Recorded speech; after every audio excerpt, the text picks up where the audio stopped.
हमारे गांव में तो एक नेवी कमांडर कई है, चीफ मार्शल भी बने है, जनरल वीके सिंह भी बने, उससे पृथ्वी सिंह चीफ मार्शल भी थे, और वीर चक्रा भी है, कई वीर चक्रे मिले हैं 1900। पाकिस्तान का तो ऐसा है, कोई इतबार तो करना ही नहीं चाहिए। हमारी सेना ने बहुत अच्छा काम किया, उसका इतबार नहीं किया। वही सीज़फायर फायर के ऊपर उसके भरोसे बैठ जाते तो उसने दोबारा अटैक किए, शाम को 7 बजे ही अटैक करना शुरू कर दिया। तो फिर आपसे जुड़ेंगे।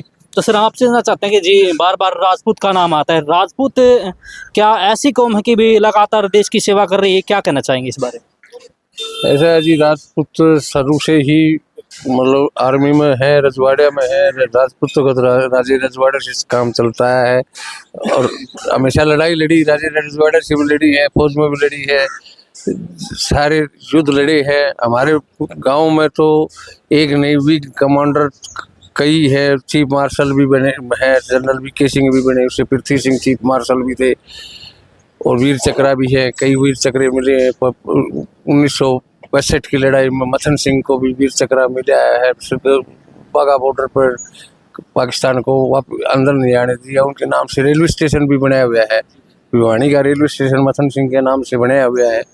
ये भी भिवानी से निकलती हुई एक चौक, वो नहरों के पास चौक हुआ, वो मथन सिंह के नाम से बनाया है। वो शहीद हुए थे पाकिस्तान और हिंदुस्तान की लड़ाई में सन 65 की में।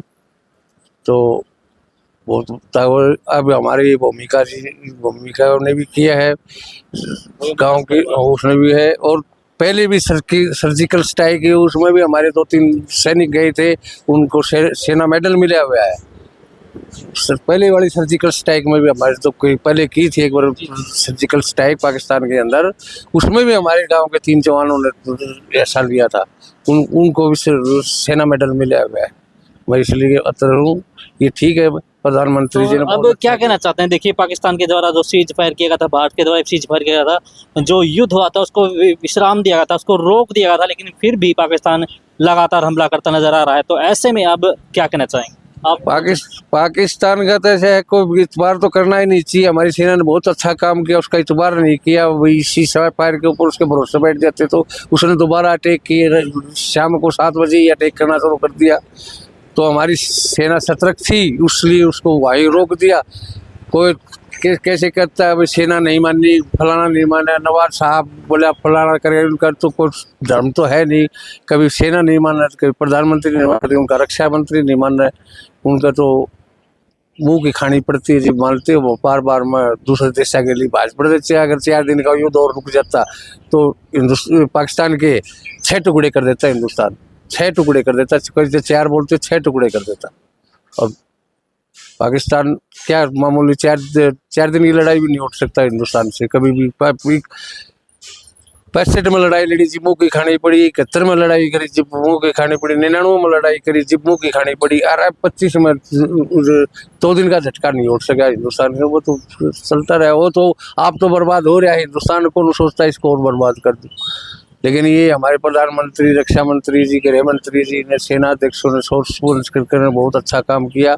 सेना सीज फायर के लिए युद्ध रोक दिया और उग्रवादियों के अड्डे 9 ठिकानों पर अटैक किया, वो ठीक कर दिया। और कुछ 21 ठिकाने हैं इनके और भी रह रहे हैं, और ये उग्रवादियों के ठिकाने या उग्रवादी हमारे को दे देते पाकिस्तान, तो हम आप पे काबू कर ले। पाकिस्तान ही तो उग्रवाद पड़ रहा है। तो मानते हैं भाई जो रिटायर्ड फौजी है उनको एक बार मौका जरूर दे के देखना चाहिए भारत सरकार की। रिटायर्ड फौजी तो तैयार है, पहले भी वो कह रहे थे रिटायर्ड फौजी, तब भी कह रहे हैं कि हमारे को ऑर्डर करो, हम आ रहे हैं तो सेना पर लड़ने के लिए। हमारा काम तो या आम आदमी, हिंदुस्तान का आम रिटायर्ड फौजी है, वो फिर सारा जाना चाहता है। 70 साल के जो भी है वो भी जाना के लिए तैयार है। नई युवक तो जो आगे भर्ती होकर पेंशन आगे वो तो जा रहे 70 साल वाले भी लोग हमने बुलाओ। देखिए जिस प्रकार से जो बुजुर्गों के अंदर जज्बा दिखाई दे रहा है देश के लिए अंदर, वो काफी काबिले तारीफ है। तो फिलहाल